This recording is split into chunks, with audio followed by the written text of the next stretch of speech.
Bem-vindos a este tutorial sobre equações às derivadas parciais para totós. Então vamos começar por uma pequena revisão preliminares.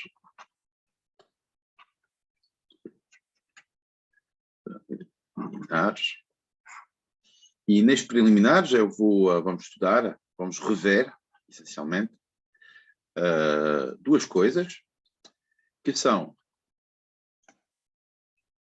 as equações às derivadas, as equações diferenciais ordinárias de ordem 2, com uma forma específica, y segunda mais lambda y igual a zero, onde o lambda é uma constante real. Isto parece um exemplo bastante elementar de equações desse tipo, mas é fundamental para conseguir resolver equações às derivadas parciais. Logo, o que é que nós sabemos sobre estas equações? É que são associadas a um polinômio característico, que vai ser r ao quadrado mais lambda igual a zero, e que em função das suas raízes vamos ter determinadas soluções. Logo, em função do valor do lambda, vamos ter soluções com características diferentes.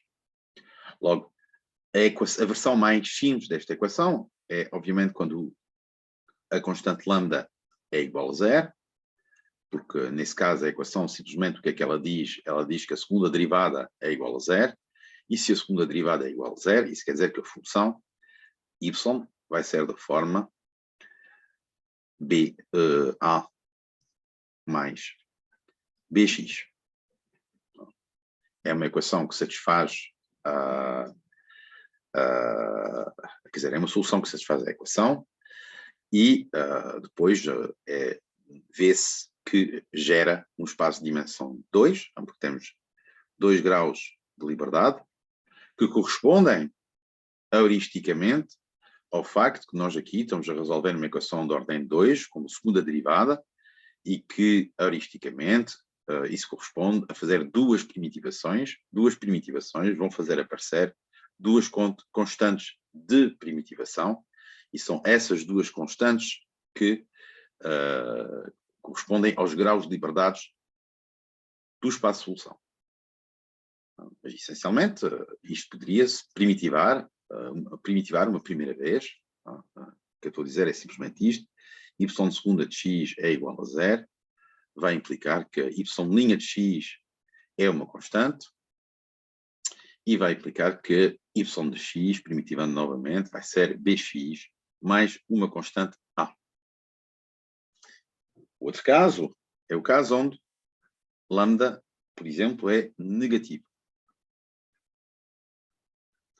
Nesse caso, o que é que acontece? Então, o lambda é negativo, vamos poder escrevê-lo da seguinte forma. Vai ser menos um certo delta ao quadrado, onde o delta podemos considerar que é estritamente positivo.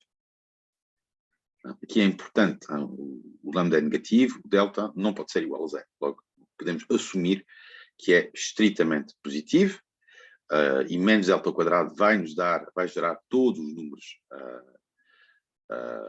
lambda negativos. Isso significa o quê? Isso significa que o polinômio característico escreve-se r ao quadrado menos delta ao quadrado e vai fatorizar-se da seguinte forma, r menos delta, no caso mutável, r mais delta. E nós sabemos que, nesse caso, a solução vai escrever-se da forma y de x é igual a uma constante exponencial de delta x mais b, outra constante, exponencial de menos delta x.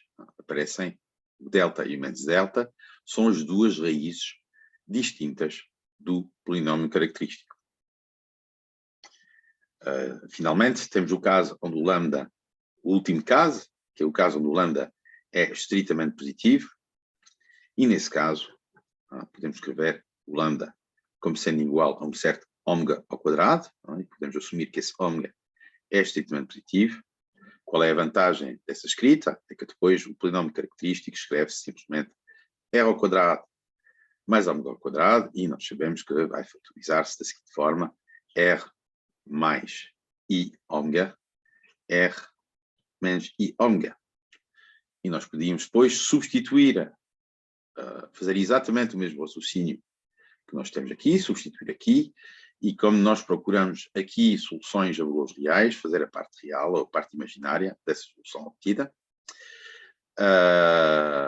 nos iria dar algo desta forma: y de x é igual a cosseno de ômega x mais b seno de ômega x.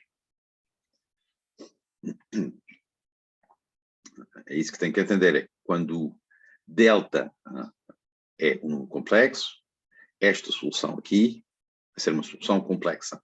Vamos ter uma exponencial complexa que aparece. E vocês conhecem aquela forma que é E de iθ é igual a cosseno de θ mais I seno de θ. Passando à parte real e à parte imaginária, vamos obter uma combinação linear desta forma, de um cosseno e num seno. Mas aqui o que é importante reter é que naquela equação y de segunda mais lambda x, mais lambda y igual a zero, quando o y é nulo, a solução é um polinómio de grau 1. Quando o lambda é estritamente negativo, a solução vai ser uma soma de exponenciais. E quando o lambda é positivo, a solução vai ser uma combinação linear de cosseno com seno.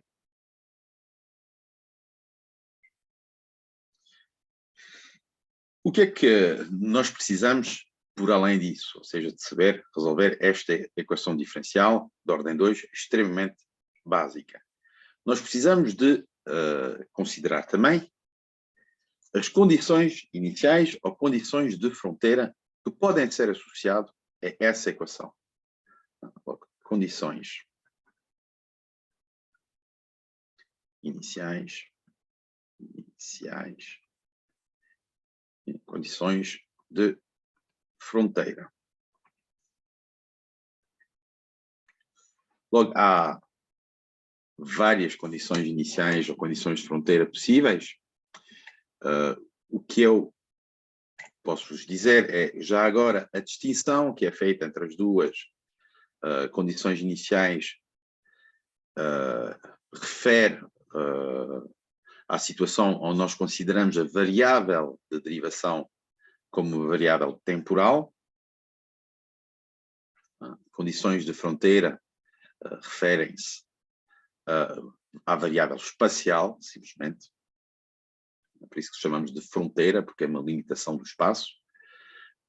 Em matemática, bom, nunca vamos precisar realmente de fazer esta distinção entre tempo e espaço. Isto, vocês viram isso em física, mas essencialmente é a mesma coisa. Para os matemáticos, condições iniciais ou condições de fronteiras definem valores que vai tomar a solução. Que nós forçamos a solução, ou condicionamos a solução a verificar em certos pontos do seu domínio.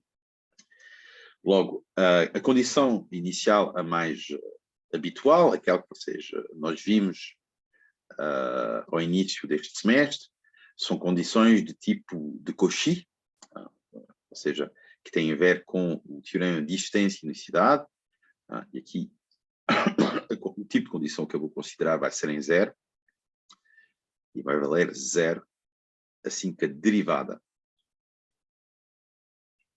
Logo, isto tem um nome, não é muito importante o nome que tem. O que é importante perceber é que é uma condição que vai envolver o valor da incógnita num dado ponto e o valor da derivada num dado ponto. No mesmo ponto, já agora. Os valores podem ser diferentes para a aplicação do sistema de existência e unicidade, mas o ponto onde nós aplicamos esse teorema é o mesmo. E neste caso, preciso justamente, qualquer seja o valor de lambda, a solução da equação que nós escrevemos acima vai sempre ser zero. Ou seja, a solução da equação, vou escrever outra vez, y de segunda mais lambda y igual a zero, é sempre, entende-se, sempre no sentido de qualquer seja o valor que toma a constante lambda, pode ser nula, pode ser positiva, pode ser negativa, y de x igual a zero, qualquer seja x. Isso resulta do quê? Isso resulta do teorema de existência e de unicidade, por um problema de valor inicial. Nós temos que esta solução, identicamente nula, ela satisfaz não só as condições iniciais, como também a equação. Como o teorema de existência e unicidade nos garante a unicidade e como exibimos uma solução, logo que temos a existência, sabemos que essa é a única solução. Soluções que são constantes e valem zero, agora qualquer que seja x, são chamadas soluções triviais. Logo, a equação, vou chamar a H como homogénea, logo a equação tem sempre, entre aspas, em relação ao lambda, sempre tem só soluções triviais. Aqui é preciso ter atenção aos abusos certos abusos de linguagem. Obviamente que esta equação, para um valor de lambda fixo, só tem uma única solução, que vai ser esta. Que vai ser trivial. Logo, quando eu digo só, eu estou a dizer que para todos os valores de lambda, quando eu tenho estas condições iniciais, a solução é sempre a solução nula, a solução trivial. Outra condição inicial ou de fronteira possível será esta, aliás, mais uma condição de fronteira, num certo sentido. Isso virão a interpretação nas vossas disciplinas de engenharia, onde vão usar estas equações às derivadas parciais. É uma condição deste tipo, onde eu vou escolher o L é estritamente positivo. Não, podia ser estritamente negativo, não pode ser zero. Porque se é zero, isto não são duas condições. Não, se o L for zero, isto não são duas condições, mas só uma.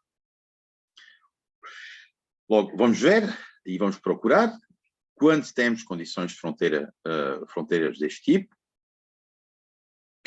em que casos, em que valores de lambda podem fornecer soluções que não são triviais. Logo, temos o primeiro caso que vimos acima, que é quando o lambda é igual a zero. E quando o lambda é igual a zero, eu conheço a expressão do y. Vimos agora, ainda agora, é a mais bx. Logo, o que é que estas duas condições elas nos dizem? Dizem-nos que y de zero é igual a zero, ou seja, a é igual a zero, e diz que y de L é igual a zero, ou seja, a mais bl é igual a zero. Mas, obviamente, se o a é igual a zero, então o bl vai ser igual a zero. Mas como o L é diferente de zero, isto vai nos dar imediatamente o B é igual a zero. Mas se o A e o B são zero, isto quer dizer que a solução é uma solução trivial.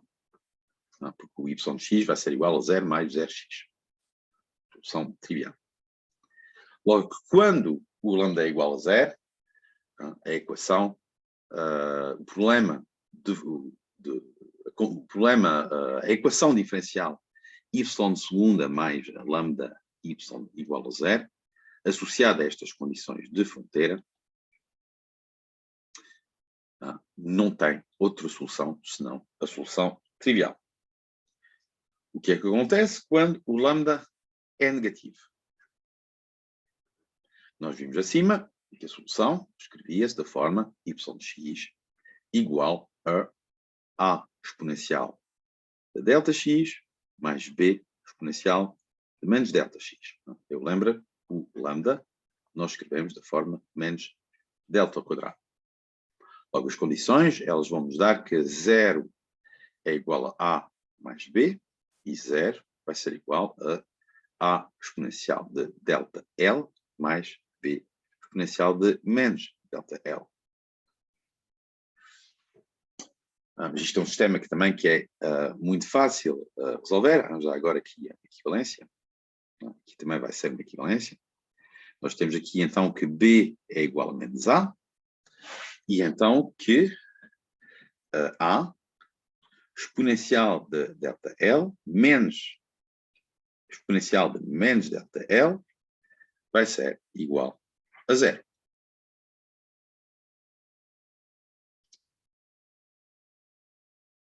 Mas o que é que se passa aqui com esta condição? Se nós formos ver esta condição mais em detalhe e nos lembrarmos que temos uma função que se chama sen hiperbólico de x definida desta maneira, é menos x sobre 2. Isto escreve-se também que A vezes sen hiperbólico de delta L é igual a zero. Logo, o produto de dois números é nulo, se e só se um destes números é nulo. A questão é então de perceber se este sen hiperbólico de delta L pode ser nulo.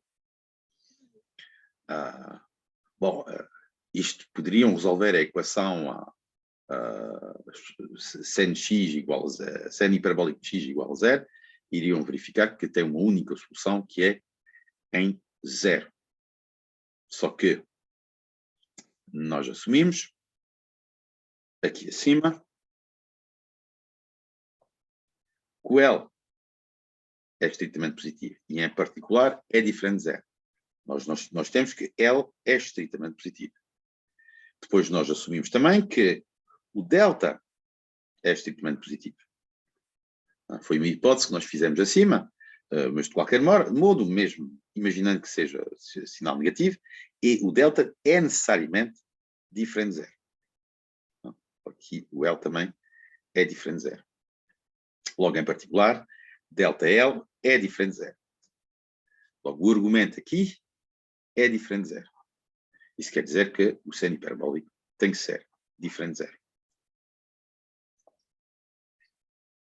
Logo, esta equação vai ser equivalente a dizer que A é igual a zero. Mas como B é igual a menos A, isto quer dizer também que B é igual a zero e a solução vai ser trivial. Isto implica solução trivial. Logo, não há soluções não triviais para lambda igual a zero e lambda inferior a zero com este tipo de condição de fronteira. Outra forma que aqui, entretanto, esqueci-me de vos dizer é que, por além de resolver a equação, também são supostos conhecer o gráfico da função sen hiperbólica de x, e é uma função que é ímpar e que é estritamente crescente, como se verifica facilmente calculando a sua derivada, que vai ser uma soma de exponenciais associados a coeficientes positivos. Vai ser E de x mais... O quê? O que eu estou a dizer? Estou a dizer uma asneira. Quer dizer, não estou a dizer uma asneira, mas isto não vai ser aquilo que eu disse. Sim, vai ser. Vai ser. É só que eu escrevi ali a definição do seno hiperbólico. Aqui não é um mais, é um menos. Antes de continuar, eu começo já a dizer, os meus alunos já me conhecem, eu vou escrever gralhas atrás de gralhas.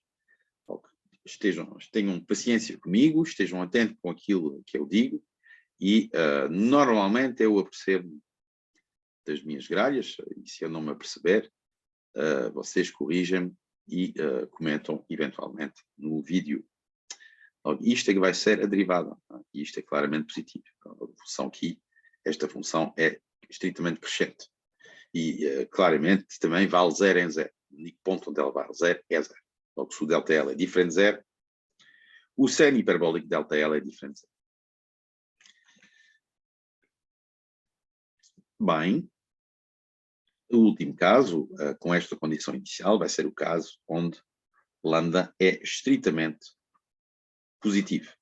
E nós vimos acima que, neste caso, o lambda nós escrevíamos da forma ômega ao quadrado, escolhíamos o ômega estritamente positivo, e a solução escrevia-se da forma A cosseno de ômega x mais B seno de ômega x.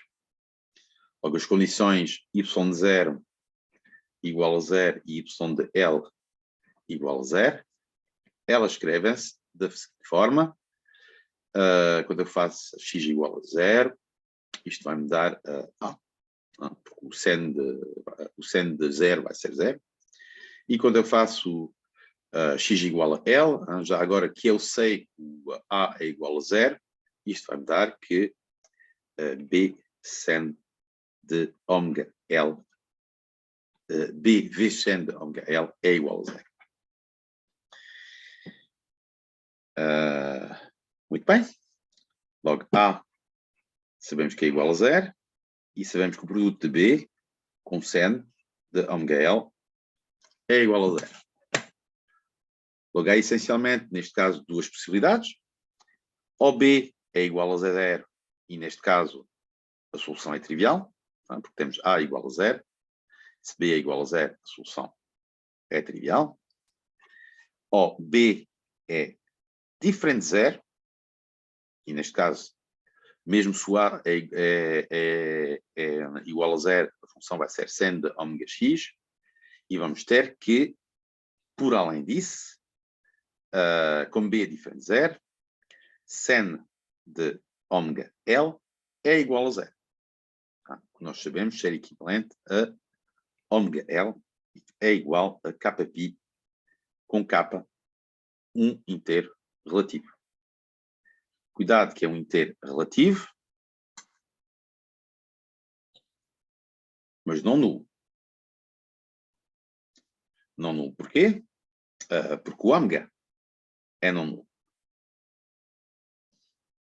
Se o k fosse igual a 0, como nós sabemos que o L está aqui acima, é estritamente positivo, é diferente de 0, nós não podemos ter k igual a 0.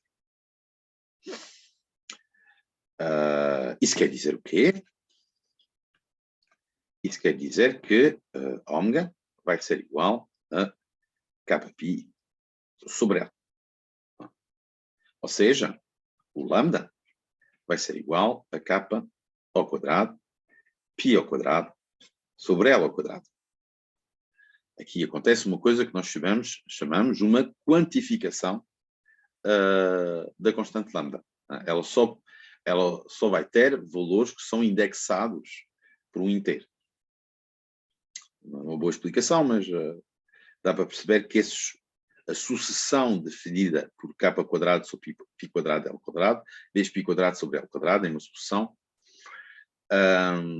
onde todos os pontos são isolados. Já agora, porque é uma sucessão.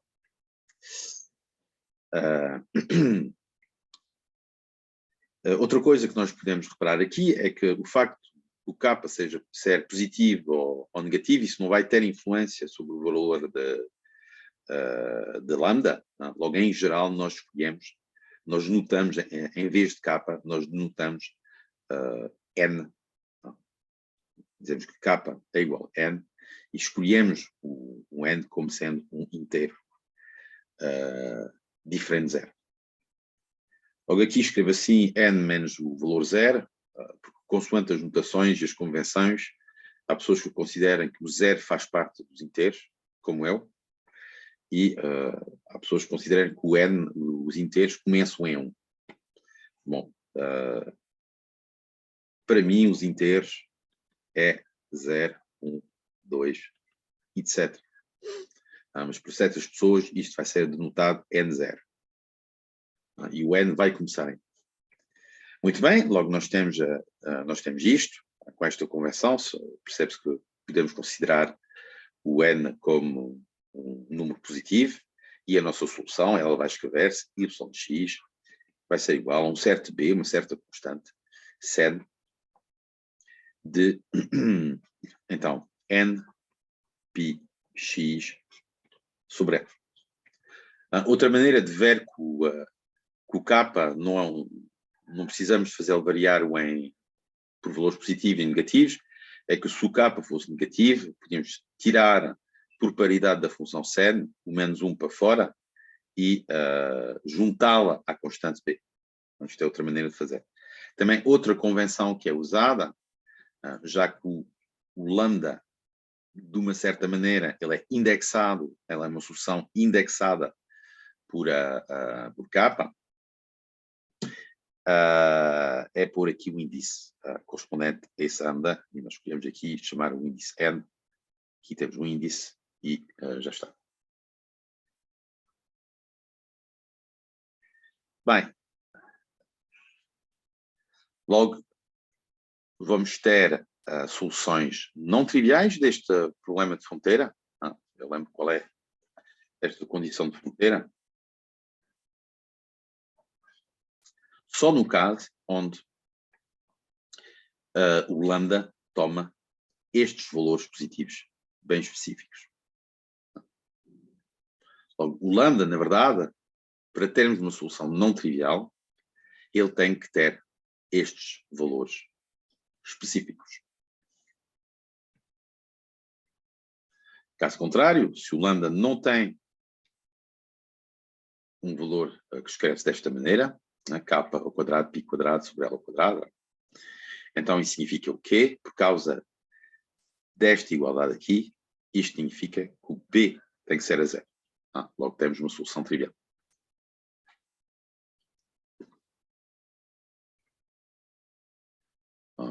Ok. Vamos ter mais um bocadinho. E vamos ver uma última condição de fronteira. Eu vou chamar 3.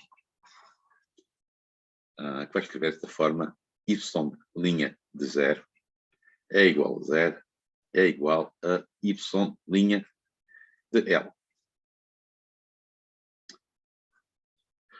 É uma condição muito semelhante à condição que nós acabamos de ver, só que desta vez ela envolve as derivadas.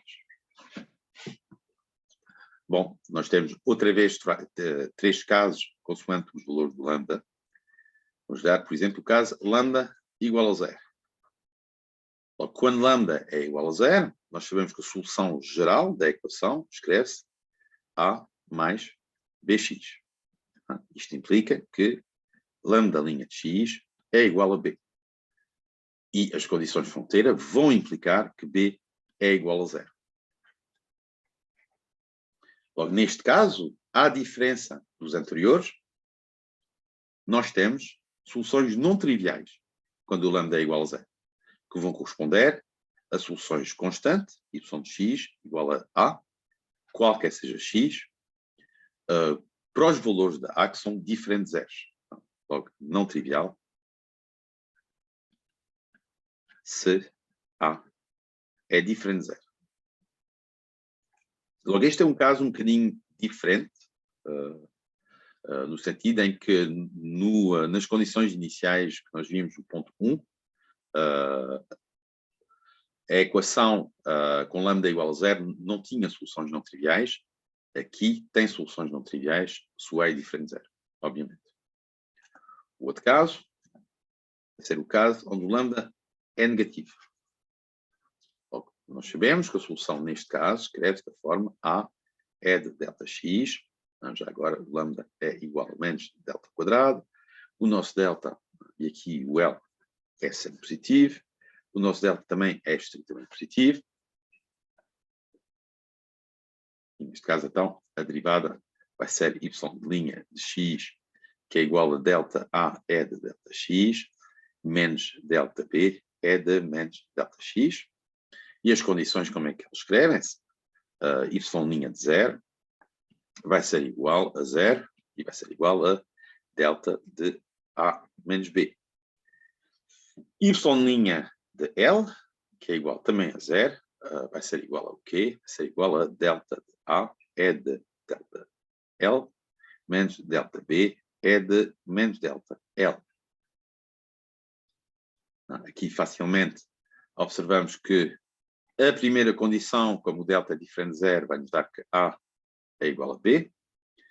E aqui podemos pôr então em evidência o delta A. Delta A, isto vai nos dar exponencial de delta L menos exponencial de menos delta L. Que nós sabemos ser 2 delta A, que é igual a 0. Outra vez, seno hiperbólico de delta L. E nós já vimos que isto é diferente de 0. Nós sabemos que isto é diferente de 0. Logo, o produto disto tudo é igual a 0, vai implicar que aquele que fica A é igual a 0.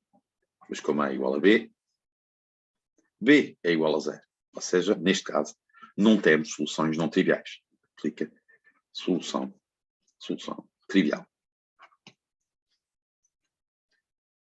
Último caso, lambda estritamente positivo, com a convenção que usamos, ou seja, lambda é igual a ômega ao quadrado, com ômega estritamente positivo, é semelhante, com uma pequena diferença, A cosseno de ômega x mais B seno de ômega x, a sua derivada, y' de x, vai ser menos A ômega, aqui a ordem não tem importância, seno de ômega x mais B ômega cosseno de ômega x. Em 0 vai nos dar B ômega cosseno de ômega x, cosseno de 0, que é 1, igual a 0. E como o ômega é diferente de 0, isto é equivalente a dizer que o B é igual a 0. E em x igual a L, isto vai nos dar menos. Então, A ômega seno de ômega L, que é igual a 0. E aqui nós sabemos que o ômega é diferente de 0, logo isto é equivalente a A seno de ômega L igual a 0. Vezes. Logo, como no ponto 2, se nós tivermos que A é igual a 0, isto vai corresponder, obviamente, a uma solução trivial. Se o A for diferente de 0, então nós temos que seno de ômega L é igual a 0. E isto equivale a ômega L é igual. O que é que eu estou a dizer?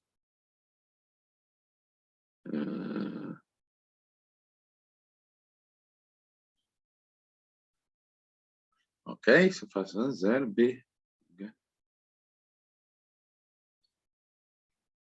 Não, eu aqui enganei-me, obviamente. Não tenho os meus alunos para me corrigir. Logo digo as neiras. Não, está certo. Está certo. B igual a 0, logo fica seno ômega L. Está certo. Não sei porque que achei que me tivesse enganado. Tem o seno aqui.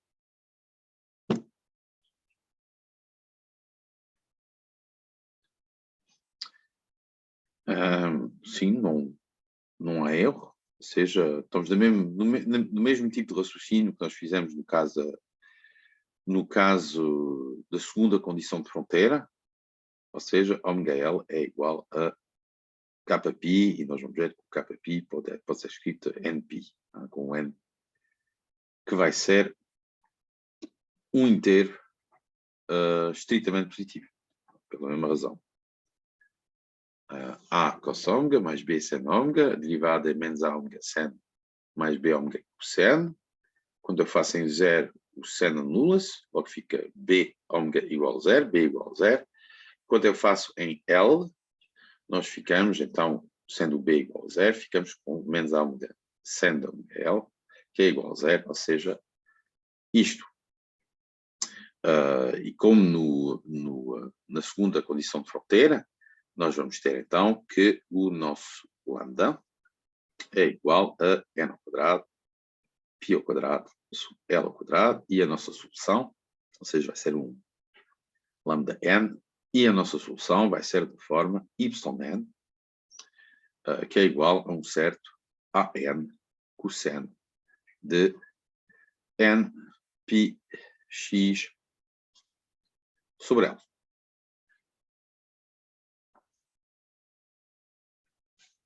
Conclusão.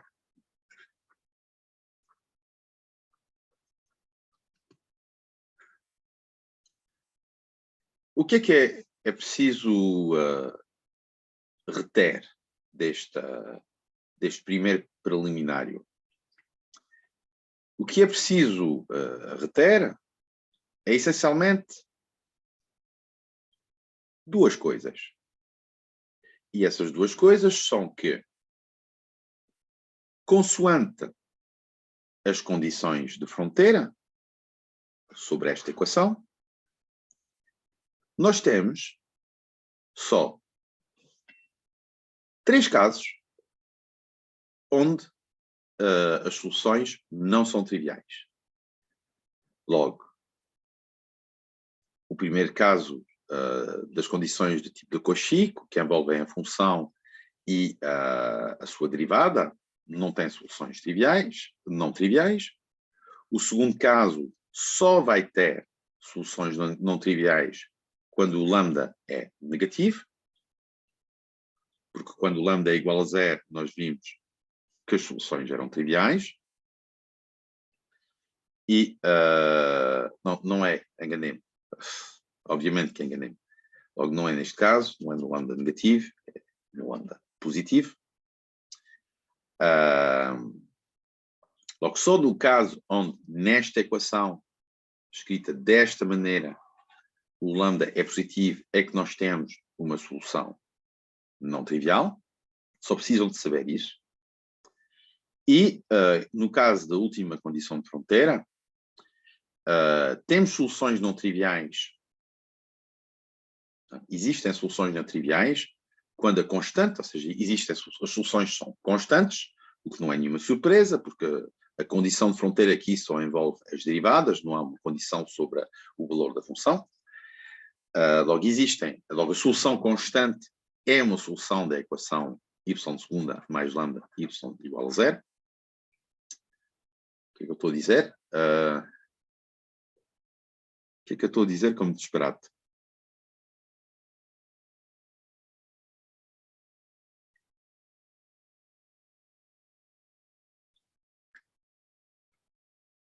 Não estou a dizer disparate nenhum. O lambda é igual a 0, logo esta equação ela escreve-se assim. Ela escreve-se assim. O lambda é igual a 0. Logo, a equação da segunda derivada é igual a 0 e as condições sobre a primeira derivada. Obviamente que as soluções constantes vão ser soluções desta equação.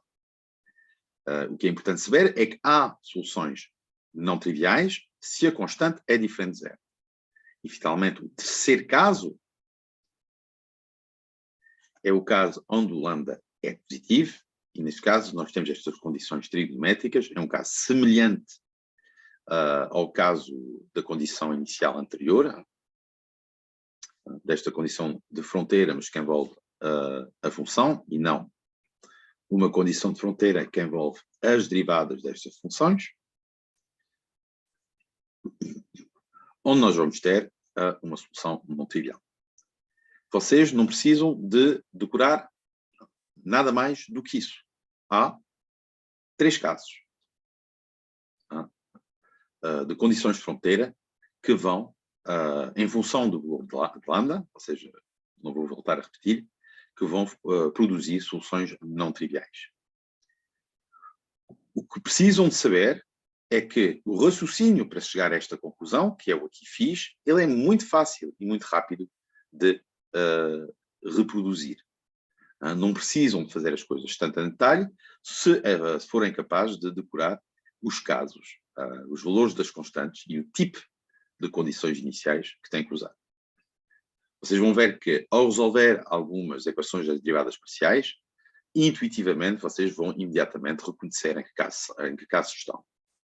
Mas nós nunca vamos precisar, mais tarde, para as equações das derivadas parciais, de refazer todos estes cálculos. Pronto. Outro ponto que é importante é que eu escrevi a equação, esta equação de segunda ordem, desta maneira. Mas nada me teria impedido de escrever a equação, esta equação desta maneira. É simplesmente uma escolha de convenção. Obviamente, aquilo que funciona de uma certa forma para lambda positivo, neste caso, vai funcionar, vamos ter o mesmo resultado, mas para lambda negativo, e vice-versa. Logo, tenham atenção, isto é mais um ponto que têm que decorar, de uma certa forma, que é que o sinal em frente do lambda é importante. Mas, ou seja, é importante porque altera um bocadinho a discussão. O tipo de raciocínio que tem que fazer é idêntico. Logo, espero que isto foi de alguma utilidade. Vamos passar à segunda parte deste preliminário, que são as séries de Fourier. Logo, isto é outra ferramenta que vocês precisem de conhecer e de compreender, se for possível, para poderem resolver equações às derivadas parciais. Logo, do que é que trata, não é a transformada de Fourier, são as séries de Fourier, peço desculpa pelo lapso. Do que é que trata as séries de Fourier? Trata de decompor uma função f, que vamos assumir contínua, ela pode ser assumida contínua por ramos, mas aqui, ou pelo menos nos exercícios, isso não deverá intervir. Se intervir, eu depois, eventualmente, acrescentarei as devidas propriedades, se aparecerem funções que não são contínuas por ramo, não são contínuas no intervalo todo, mas só por ramos, isto eu voltarei a falar disso. Aliás, voltarei a falar disto ao final deste preliminar, numa nota. Mas vamos assumir agora, por enquanto, que elas são contínuas. Em todo o seu domínio, que vai ser R, porque vamos assumir que são contínuas e T periódicas. T periódica, onde T é um número positivo. Logo, do que é que tratam as séries de Fourier? Tratam-se de decompor uma função contínua e T periódica da seguinte forma.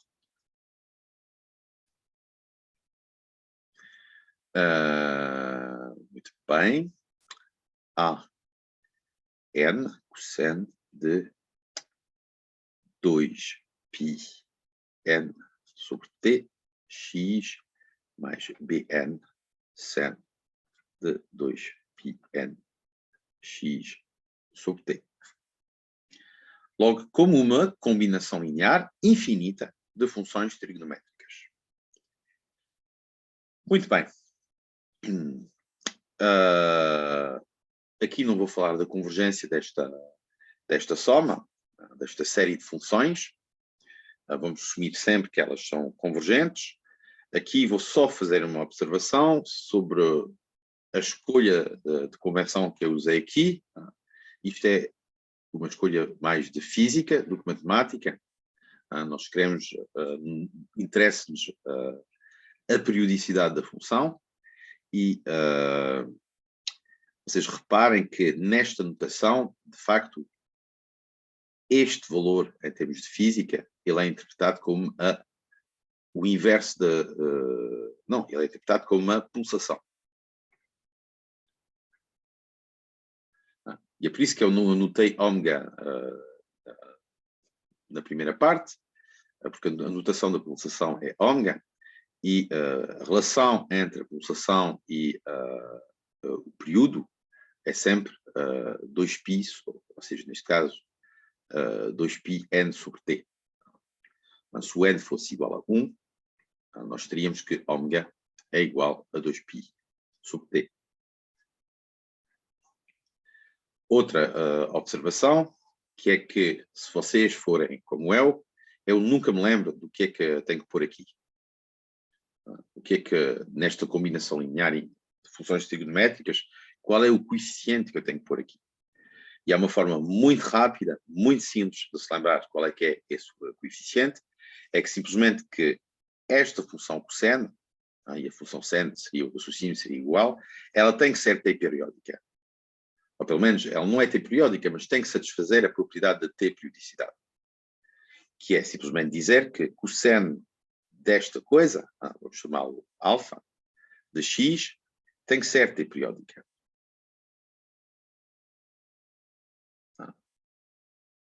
Pelo menos tem que verificar a condição de t periodicidade. Isso quer dizer que cosseno de alfa t é igual ao cosseno de 0, ou seja, igual a 1. E isto equivale a alfa t vai ser um múltiplo de 2π. Ou seja, isso quer dizer que o alfa tem que ser da forma 2πn sobre t. Logo, é muito fácil reencontrar de cabeça o que é o coeficiente certo a pôr nos cossenos e nos senos quando nós temos uma função que é t periódica. Menos fácil de perceber, mesmo que não é muito difícil, é a forma, a expressão dos coeficientes. Então, neste caso, vocês viram na teórica que isto vai escrever-se da forma 2 sobre t integral de 0 a t f de x cosseno de 2π nx sobre t dx, qualquer seja n superior ou igual a 0, e bn é igual a 2 sobre t integral de 0 a t f de x sen de 2π nx sobre t dx, que é qualquer seja n superior ou igual a 1. Logo, há duas coisas aqui que são propriedades importantes. É que o intervalo de integração ele não precisa de ser de 0 a t. Ele pode ser de qualquer valor, ou seja, aqui pode ser um integral de qualquer valor t0 a t0 mais t. O que é importante é que o intervalo de integração ele tenha comprimento t, o período. Comprimento t.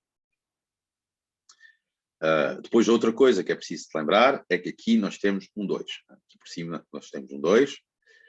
E uma maneira de se lembrar disto é que nesta expressão também aparece um 2, em baixo. E porquê? Porque A0 sobre 2, ele tem uma interpretação física, ele é simplesmente a média da função f de x dx no intervalo do comprimento do período. Isto é, média.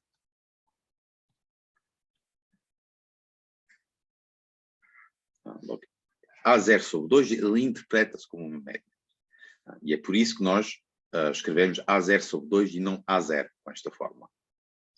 Logo, isto vos permite lembrar que para a fórmula do AN funcionar, para todo o n superior ou igual a 0, em particular, ela tem que funcionar para o A0. Logo, o 2 tem que estar aqui por cima. Logo, isto é uma memotécnica para se lembrar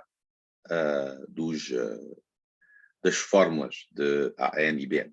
O resto é fácil de se lembrar, é o produto de F pelo cosseno que nos interessa.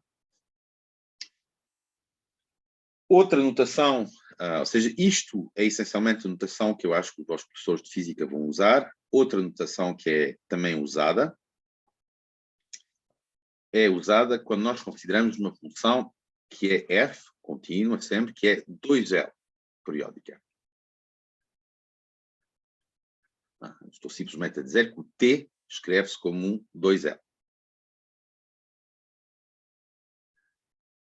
A razão desta convenção e porque que ela é dada em matemática, é que nas equações das derivadas parciais, na maior parte dos casos, encontrarão nas condições de fronteira o f de x definido, com x definido no intervalo da forma 0L. Ou seja, o domínio de definição do f é o intervalo da forma 0L. E o que é preciso fazer? É preciso prolongar a função f, ou seja, fazemos um prolongamento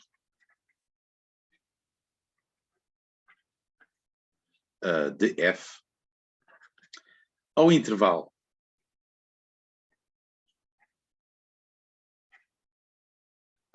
menos L,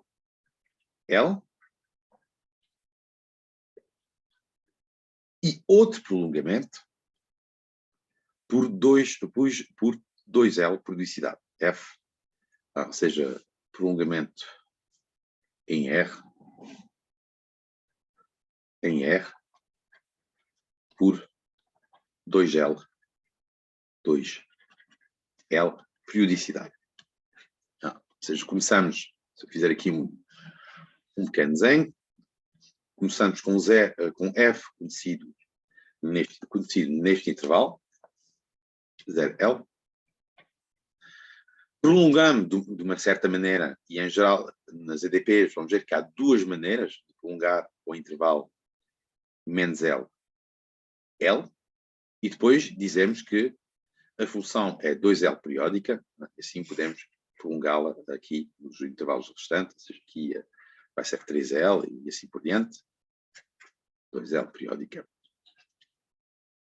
Bom, como é que nós prolongamos, em geral, nos exercícios das equações das derivadas parciais, a função f ao intervalo menos L?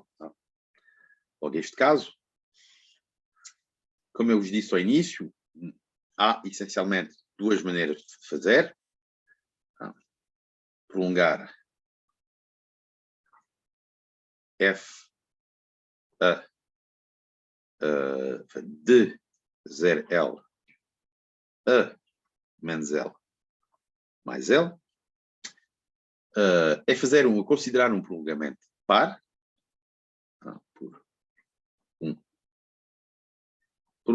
ou uma extensão. Acho que o termo mais correto é uma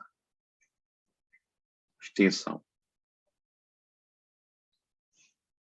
Um par, que é simplesmente considerar a função f de x, que eu vou escrever da mesma maneira, como definida por f de x, ou vou escrever assim, f índice p, definida por f de x quando x pertence a 0L, e definida por f de menos x quando x pertence ao intervalo menos L, 0, aberto. Bom, vocês verificam que, neste caso, a função obtida é de facto par, não é muito difícil, e um prolongamento ímpar, ou seja, f índice I de x, vai ser da mesma maneira, f de x no intervalo de 0L, e menos f de menos x, quando x pertence a menos L, 0, aberto. Logo, com estas convenções, a função que é 2L periódica, a função escreve-se da mesma maneira, o seu desenvolvimento em série de Fourier escreve-se exatamente da mesma maneira. O que é que vai mudar? Vai mudar que no cosseno, aqui, em vez de ter 2πn sobre t, vamos ter 2πn sobre 2L, o 2 vai cortar, ou seja, isto fica πn x sobre L, mais bn, sen de πn x sobre L.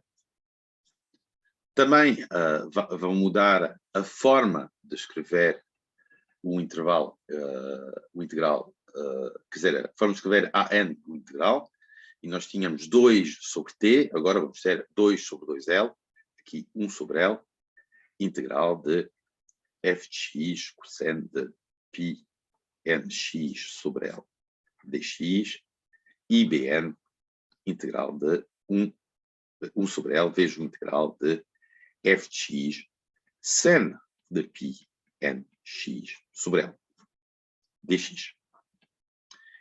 Também outra convenção, que não vai alterar o valor das constantes, é que anteriormente nós estamos a considerar um intervalo de 0 a t, só que por conveniência, como aqui o intervalo onde a função é definida, a sua extensão é definida é de menos L a L, nós vamos aqui considerar um integral de menos L a L.